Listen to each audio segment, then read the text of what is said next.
자, 가정이 첫 번째예요. 기독교 교육의 장은 첫 번째가 가정이다. 교회가 아니에요. 두 번째가 교회예요. 두 번째가 교회. 두 번째가. 자, 두 번째는 어떤 거냐면, 자, 구약에서도 마찬가지예요. 구약의 제사장들이나 레위인들은 가장들을 가르쳐요. 그러면 가장들이 가정에서 이제 교사로서 삶을 사는 거죠. 교회에서 가장 중요한 것은 공예배에서 하나님께서 주시는 말씀을 잘 받아야 돼요. 공예배에 주어지는 말씀을 잘 받고, 그죠? 이 말씀을 잘 소화해서, 그죠? 내가 우선 소화를 해야 됩니다. 그래서 내가 소화하는 것이 우선 목표여야 돼요. 그래서 소화해가지고 내 자녀들과 내 삶의 여러 가지 모든 면에서 이렇게 적용해 줄 수 있어야 돼요. 근데 아까 본 것처럼, 우리 자매님이 발표한 것처럼 주일학교는 교회 내의 기관이 아니에요. 파라처치 교회 밖의 기관인데 어정쩡하게 들어와가지고 실제로는 어떻게 됐어요? 교회의 교육에 방해가 된다라는 면이 돼버린 거예요. 그러니까 주일학교가 있는 것이 하나의 장점이 한 가지 딱 있어. 어떤 거겠어요? 애들이 막 돌아다니지 않으니까 어른들이 예배에 집중할 수 있다라고 하는 면에 장점이 있어요. 그런데 그것으로 인해서 잃어버리는 게 너무 많아요. 그죠? 그러니까 어린아이들은 이렇게 우리 봐요. 혜성이 얼마나 잘해요. 그죠? 항상 뭘 듣든지 안 듣든지, 그죠? 잘 앉아서, 그죠? 예배에 방해시키지 않고, 그것만 해도 너무 잘하는 거예요. 그래서 이렇게 늘 그렇게 하는 방식으로, 자녀들을 잘 이렇게 교회 가운데에서 하나님의 말씀이 공적 예배를 통해서 쭉 이어지는 그런 말씀을 계속 받도록 해야 됩니다. 그래서 교회는, 앞서 우리가 얘기했지만, 공예배의 말씀을 통해서 돼야 되는데, 이게 이제 성경 전체, 그죠? 성경 전체의 어떤 그 진리를 전달할 뿐만 아니라 교리, 그리고 어떤 교회사, 교회의 역사, 이런 것들이 아주 충만하게 이렇게 전달될 수 있도록. 그래서 교회가 모든 면에서 사실은 성경을 가르치고 교리를 가르치고 교회사를 역사를 통해서 현 시대와 우리의 삶을 늘 해석할 수 있도록 만들어줘야 돼요. 그래서 교회는 해석의 공동체예요. 그래서 하나님의 주어진 말씀을 통해서 나 자신을 해석하고 우리 시대를 해석하고 역사를 해석하고 종말을 내다보면서 오늘 우리에게 주어진 사명들이 무엇인지를 잘 분별해서 나아갈 수 있도록 만들어주는 것. 그것이 교회 교육의 가장 중요한 내용입니다. 그래서 이 교회는 전체적인 교회의 그 전략을 잘 세워야 돼요. 그래서 하나님의 말씀을 사람들에게 또 그 성도들에게 잘 적용할 수 있도록 쉽게 전달해 줄 뿐만 아니라 구체적으로 전달해야 돼요. 어떤 교회 목사님은 참 설교를 잘한다 이렇게 소문이 나서 제가 이렇게 설교를 들어보기도 하고 그 책도 보기도 하는데 보면 그분은 설교는 내가 볼 때 설교라고 할 수가 없어. 왜냐하면 주해야 주해. 그냥 성경 본문이 뭘 말한다고만 얘기해요. 쉽게 말하면 적용이 없어요. 적용이. 그러니까 적용은 자기가 알아서 그 다음 단계를 해야 돼. 그런데 교회의 이 성경에 나타나는 설교, 베드로의 설교, 바울의 설교, 예수님의 설교, 모든 설교를 다 분석해 보세요. 날카로운 적용이 다 적용이 없는 설교는 하나도 없어요. 심지어 너희가 그랬다, 너희가 죽였다. 나단이 그러잖아요. 나단이 그런 사람이 있었습니다. 다윗이 뭐라고 그러죠? 그래 나쁜 놈, 당장 잡아와야 돼. 그럴 때 당신이 바로 그 사람입니다. 너희가 바로 예수 그리스도를 죽였다. 너희가 믿지 않으면 멸망당할 거다. 엄청난 적용이 있어요. 맞아 죽을 수 있는 상황, 그런 적용도 있는 거야 계속. 그러니까 이 설교는 구체적으로 우리의 삶 가운데에서 적용할 수 있도록, 물론 일일이 세부적인 까지는 할 수 없죠. 그 원리의 근거에서 적용이 늘 있어야 돼요. 그게 바른 설교입니다. 사실은 말씀을 들으면서 찔림이 있어야 바뀌지, 우리가. 그죠? 찔림이 있어도 잘 안 바뀌거든요? 헤롯이 그랬잖아요, 헤롯이. 요한에게 계속해서 설교를 들으면서 찔러, 아파. 그죠? 그래도 안 바뀌고 살잖아요. 그런데 그것마저도 없으면 뭐가 바뀌겠어요? 안 되죠. 그러니까 목사를 편하게 하려면 그냥 안 찔르면 돼. 저 사람이 뭘 해도 그냥 좋은 말만 하고 그냥 본문만 얘기하고 적용은 당신들이 알아서 해 하고 하면 좀 쉽게 할 수 있겠죠. 근데 그렇지 않아요. 성경에서 가르치는 것은 아주 분명하게 합니다. 그래서 이런 면에서 우리는 우리 자녀들에게도 적용할 때도 마찬가지예요. 물론 뭐 지혜롭게 해야 되겠지만 가르칠 때도 적용할 때도 아이에게 맞게 해야 돼요. 그래서 우리 지난번에 한번 얘기했죠. 옷감은 그죠? 옷감은 다 이 성경에서 나온 거야 돼요. 그죠? 네? 옷감은. 근데 이 옷감을 가지고 혜윤이한테 맞는 옷 만들 수 있고, 그죠? 네. 할머니한테 맞는 옷, 범진이한테 맞는 옷, 각각 옷을 다르게 만들 수 있어야 되죠. 그러니까 각각의 자신의 자녀들에게 또는 청소년 자녀에게, 청년에게, 이웃에게 합당하게 만들어서 적용을 해야 되는데 그 원천은 다 뭐 해야 되냐면 성경이어야 되는 거죠. 그러니까 이런 면에서 우리가 성경에 능통해야 그게 가능해요. 그죠? 바느질을 능통하게 하는 사람이 애들도 옷 만들고 어른 옷도 만들고 뭐 할머니 할아버지 옷도 만들 수 있잖아요. 처음 배운 사람은 뭐 이게 뭐 손수건 하나 만들기도 어렵죠. 그러니까 그런 것처럼 늘 이렇게 능통한 그런 사람이 돼야 된다라고 하는 면들을 한번 생각해 봐야 됩니다. 그래서 이런 모든 면에서 이제 전략적인 그런 그 접근을 해서 교회가 성경 전체와 교리와 그리고 교회 역사를 이렇게 가르치는 그런 방식대로 나가야 돼요. 세 번째는 학교가 있어요.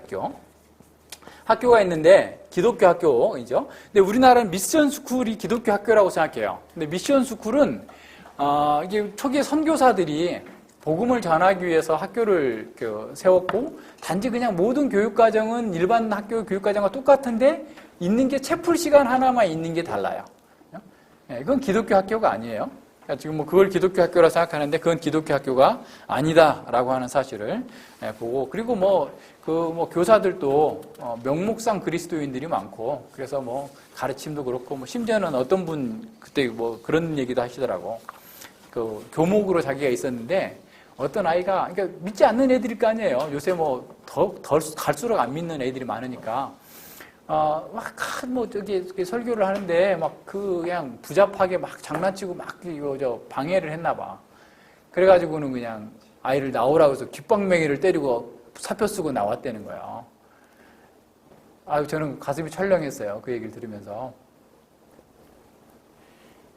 하나님의 영광은 어떻게 생각하고, 그 아이들에게 그 반기독교적인 성향을 얼마나 심어줬겠어요. 그렇게 하는 것을 행동을 통하여서. 그건 절대로 그렇게 말이 안 되는 거고 그렇게 해서는 안 되는 일들이죠. 미션 스쿨에서는 그냥 뭐 이게 아무것도 안 됩니다. 그죠? 제대로 하려면 어떻게 해야 되겠어요? 구원과 영생을 구원받을 필요성을 느낄 수 있도록 계속해서 율법을 설교하고 이 세상에 대해서 정말 복음을 전할 수 있는 복음 전도적 설교를 하는 수밖에 없는 거죠. 그건 미션 스쿨이고. 지난번에 본 것처럼 기독교 학교는 어떤 거예요? 기독교 학교는 기독교적인 모든 커리나 과정이나 이 모든 것들이 하나님의 말씀으로 성경적으로 풀어져 가르치는 그런 교회죠. 그래서, 기독교 학교는 그렇다고 해서 교회는 아니에요. 그죠? 기독교 학교는, 그러니까 학교의 어떤 교사, 또 교육 과정, 그죠? 교육 과정, 또 교육 행정, 이 모든 것들이 사실은 성경에 근거해서 기독교적인 이상, 앞서 얘기한 것, 구원과 영생, 그리고 성화, 하나님의 형상으로서의 회복, 하나님 나라의 백성으로 삼는 것에 있는 기독교 교육의 목표를 달성하기 위해서 세워진 학교예요. 자, 무슨 말인지 아시겠어요? 그러니까 기독교 학교는 단지 그냥 세상 학교하고 똑같은데 거기다가 성경 가르치는 과목이 있는 학교. 예를 들어서 요즘 기독교 대안학교처럼 그것도 아니에요. 대안학교는 기독교 학교가 아니에요. 그냥 공교육에 대한 대안일 뿐이에요. 기독교 학교는 어떤 거냐면 대안학교가 아니라 기독교 교사나 또 교육과정이나 행정이나 이 모든 것들이 앞서 얘기한 것처럼 인간론적인 관점, 구원론적인 관점, 또 하나님 나라의 관점에서 기독교적인 이상, 하나님의 형상을 회복해서 하나님 나라의 역할을, 하나님 나라의 그 역군으로서 만들어내는 것이 목표예요. 그래서 그렇게 되려면 어떻게 되냐면 첫 번째로 뭐냐면, 교사, 또 설립자, 또 교육 행정가 이 모든 사람들이 참된 그리스도인이어야 돼요. 그리고 학생들은 100%는 아닐지라도 과반수 이상이 기독교인이어야 됩니다. 학생들은 적어도 그 이상 돼야 되죠, 사실은. 그리고 세 번째로 뭐냐면 교사와 학생 사이에 기독교적인 관계성이 분명하게 어떤 연관성이 있어야 됩니다. 그래서 이런 면에서 각 학문이 어떤 면에서 성경적으로 해석되어진 통합교육이 이루어질 수 있어야 돼요. 자, 이게 이제 좀 더 한번 생각을 해보면 가장 중요한 게 그런 거죠. 그러니까 교사죠, 교사. 교사가 지난번에도 이제 우리 계속 고민해야 돼요. 우리가 정말 어떤 학교를 할 건지 또 그것을 어떻게 하나님께 이루실지를 모르니까 교사가 진정한 그리스도인으로서 성경적 세계관을 가지고 성경의 세계관을 가지고 자신이 가르치는 과목을 해석할 수 있어야 돼요. 자신이 맡은 해당 과목을 성경적 해석, 성경적 세계관의 렌즈에 통과시켜서 그것을 가르칠 수 있어야 돼요. 이제 그게 어려운 거죠. 그러니까 일반 학문적인 소양도 뛰어나야 될 뿐만 아니라 기독교 세계관을 가지고 분명하게 그것을 해석하고 풀어서 적용할 수 있는 단계까지 가야 돼요. 그래야만 통합적인 교육이 이루어질 수 있습니다. 두 번째는 어떤 거냐면 교육 행정을 하는 사람들이 진정한 그리스도인들이에요. 그러니까 교사의 가르침을 잘 서포트할 수 있어야 돼요. 예를 들어서 교사가 밥도 해야 되고 애들 뒤치다거리 다 해야 되고 다 돌아다니면서 언제 더 할 수 있겠어요. 그러니까 교육 행정 또는 이제 후원하고 이런 분들이 함께 이루어져야 되는 거죠. 그리고 이러한 가르침을 함께 따르고 동의하고 하는 부모와 또한 학생들이 같이 있어야 기독교 학교가 이루어집니다. 그러니까 기독교 학교가 지금 우리나라처럼 불모지인 가운데에서 시작한다는 것은 굉장히 큰 도전이에요. 일단 그래서 우리에게도 이게 쉽지 않은 일이고 그래서 그러한 면에서 많이 준비하고 기도하고 또 연구하고 이렇게 해야 될 그런 일들이에요. 그러니까 지금 이제 20대 아래에 있는 분들, 그러니까 이제 몰라 이제 홍성경제도 포함이 될 수 있을지 모르겠지만 그 자녀들이 클 때 기독교 학교를 만약에 한다고 한다면 그럴 정도로 우리가 많이 준비하고 기도하고 우리의 생각과 체계가 새로워지지 않으면 이게 쉽지 않다라고 하는 것을 생각해 봅니다. 기독교 학교를 어떻게 만들 수 있느냐? 지난번에 얘기했던 것처럼 기독교 학교가 만들어지는 방식은 어떤 한 사람이 돈을 팍 내가지고 이렇게 만들 수가 있죠. 아니면 교회가 그것을 만들 수 있고 또는 어떤 면에서 이런 이사회를 구성해가지고 이사들이 함께 참여해가지고 이렇게 할 수 있는데 이건 이제 다 장단점이 있죠. 각각의. 그러니까 예를 들어서 한 사람이 이렇게 하게 된다면 굉장히 의사결정이 좀 빠를 수 있고 여러 가지 면에서 이렇게 쉽게 진행될 수 있는 그런 장점이 있는 반면에 늘 한 사람의 생각이 잘못됐을 경우에 전체가 또 잘못될 수 있는 그런 가능성도 있고 그래서 이제 우리가 이제 바라는 것은 우리 교회가 그러니까 교인들이 이사로 참여하고 그리고 그 운영을 교회가 늘 감독하면서 또한 그 재정적 후원을 하고 교리적 지도를 하는 이런 방식으로 하는 것이 좋을 것 같다라는 생각을 해요. 근데 지금도 이제 교회가 하고 있는 데가 있어요. 그렇게 되면 이제 거기에 있는 문제는 어떤 거냐면 목사님이 그 문제를 전적으로 다 떠맡고 있게 되는 거죠. 그러다가 하다가 막 깨진 학교도 있고 그래요. 목사님이 일이 너무 부실하게 되고 또 이제 이러한 부모들이 자녀들을 기독교 학교에 보내면서 생각하는 게 다 달라.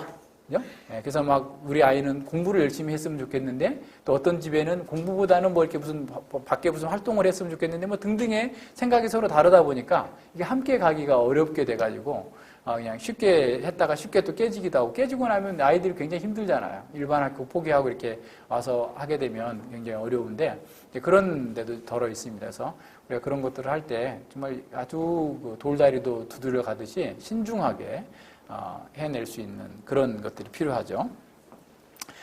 그래서 기독교 학교의 목표는 하나님 나라를 증시하는 교회를 잘 돕고 또 우리 자녀들이 하나님의 형상을 회복하여서 세상 가운데에서 정말 빛이 되고 소금이 될 수 있는 사람으로 만들도록 하는 데 있어서 아주 중요한 그런 역할을 하도록 하는 것이 기독교 학교예요. 미국 같은 경우는 칼빈 대학 같은 경우가 그런 모범적인 대학이죠. 그래서 그러니까 이제 부모들이 거긴 칼리지거든요. 유니버시티가 아니에요. 그래서 이렇게 여러 가지 여건도 열악하고 그렇지만 일부러 또 그 학교를 보내고 이렇게 하면서 잘 이루어지고 있어요. 한동대도 사실은 그런 목적으로 세워졌지만 한동대는 개혁 신학이 없기 때문에 기독교 학교라고 할 수는 없고 그냥 그나마 그래도 한국에 그런 학교가 하나 정도 있다 하는 정도의 그런 그 학교라고 생각하면 됩니다. 개혁파적인 특성이 있어야지 되는데 이제 그런 면에서 좀 아쉬움이 있다라는 거죠.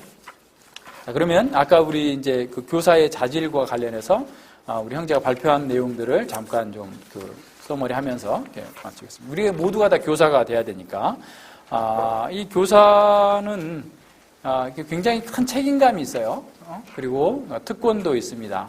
그래서 이런 면에서 잘 생각해 봐야 되는데, 아까 이제 그 교사가 왕적인 기능, 선지자의 기능, 제사장 기능이라고 했는데, 이건 교회가 갖고 있는 기능이에요. 교회가 갖고 있는 기능인데, 이제 교사를 이렇게 바라볼 때도 그런 측면이 있다라는 거죠. 그래서 우리 그 첫 시간에 했죠.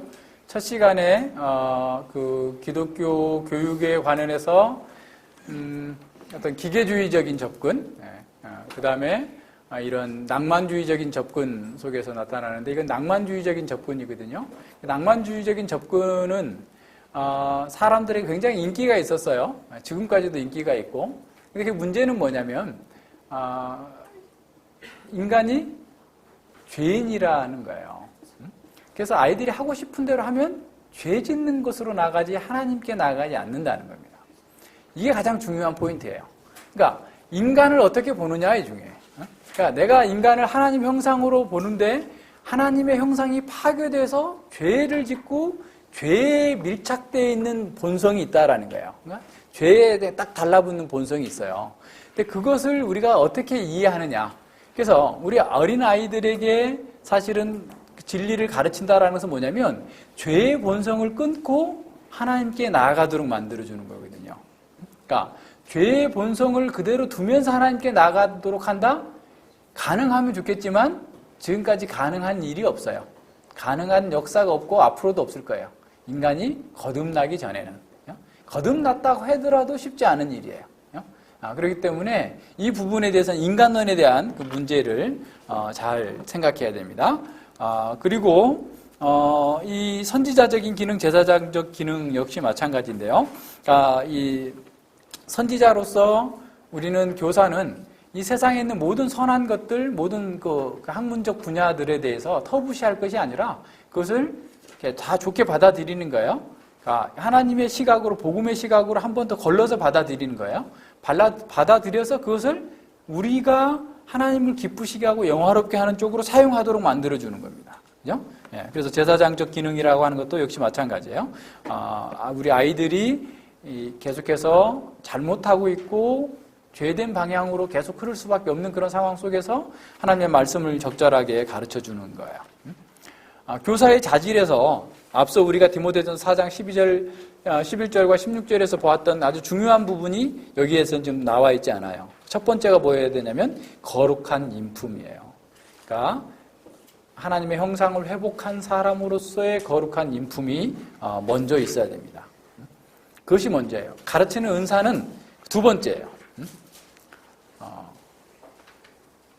내가 하나님의 사람으로서 하나님을 경험하고 하나님을 체험하고 하나님과 인격적인 교제 관계 속에서 자기를 이게 다스릴 줄 아는 사람이어야 되는 거예요.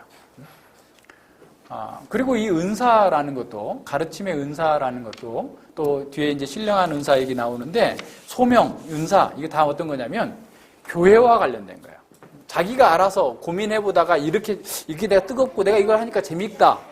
그렇게 돼서 이게 이 은사 있고 소명이 있다라는 것이 아니라, 이제 우리가 이제 그 목회의 소명을 얘기할 때 외적 소명과 내적 소명을 얘기하는데, 여기서 더 중요한 것은 내적 소명보다 외적인 소명이 더 중요해요. 그러니까 은사도 마찬가지예요. 아까 우리 동현 형제가 고린도전서의 문맥을 쭉 얘기를 했는데, 고린도전서의 문맥은 고린도전서 12장, 13장, 14장이 나옵니다. 고린도 교회에는 굉장히 문제가 많았어요. 특별히 은사에 관한 문제가 굉장히 심했습니다. 그래서 12장에서는 지금 은사에 대해서 아주 문제가 많은 것들을 쭉 얘기를 해주고 있어요. 그러면서 이제 은사의 목록들도 얘기합니다. 그것이 전체는 아니에요. 그 당시 고린도 교회가 문제가 있었던 그런 은사들 목록들을 얘기합니다. 그러면서 이 은사에 대한 건 뭐냐면 한 몸이다, 한 몸. 한 몸이고 은사에 대한 가장 기본적인 원리는 뭐냐면 교회 전체의 유익을 위한 거야. 그러니까 하나님께서 우리에게 어떤 은사를 주셨든지 간에 그것은 자신의 어떤 영웅적인 어떤 슈퍼 크리스찬으로서의 어떤 그 자기 과시형으로서 주어진 것이 아니라 지금 고린도 교회는 그렇게 이해하고 있었던 거예요. 그래서 막 신비적인 은사, 예언의 은사, 방언의 은사, 이런 뭐 병 고치는 은사 이런 게 있으면 막 다른 사람보다 우쭐해 보이고 막 슈퍼 크리스찬처럼 막 이렇게 과시하고 다녔던 거예요. 그리고 이제 뭐 잘 섬기고 가르치고 또는 뭐 청소하고 다른 사람을 도와주고 이런 것을 아주 이렇게 멸시하고 이런 상태였어요. 그래서 오히려 바울은 거꾸로 말하는 거예요. 너희 몸에서 가장 연약한 부분, 필요 없는 것처럼 보이는 것이 가장 요긴하지 않느냐. 한 몸이다. 그래서 교회 전체의 유익을 위해서의 은사가 필요한 거고, 그리고 이 교회 전체 한 몸을 위해서 봉사하기 위한 거다. 그리고 이런 은사들이 쭉 있는데, 이런 은사들은 결국 사랑을 통해서, 사랑으로 나타나야 되는 거예요. 그러니까 은사가, 사랑이라는 은사가 따로 있는 것이 아니라, 사랑이라고 하는 그 은사를 통해서 다른 몸들을, 다른 지체들을, 다른 교회 전체를 돕는 쪽으로 나아가야 된다라고 하는 것을 보여주고 있어요. 그러면서 14장에서 실제적인 가르침을 줍니다. 실제적인 가르침을 줘요. 그래서 이제 이 은사나 소명이나 다 모든 것들은 뭐냐면 교회의 전체적인 유익을 위해서 주어지는 거예요. 그리고 소명도 자기가 알아서 난 선교사로 가겠다. 내가 막 이렇게 목사가 되겠다. 내가 뭔가 막 교사가 되겠다. 이렇게 되는 게 아니라 주변에 있는 사람들이 알아보고 확인하는 거예요. 그래서 교회가 한 몸이기 때문에 몸된 교회 공동체가 그 사람에게 이런 은사가 있음이 같이 생활하다 보면 자연히 나오잖아요. 야, 저 친구는 참 부지런하구나. 다른 사람을 섬기는 걸 너무 좋아하는구나. 이렇게 힘든 일도 척척 잘 해내네. 그래서 이 성령의 은사라고 하는 것도 일반적인 은사와 전혀 관계없는 게 아니에요.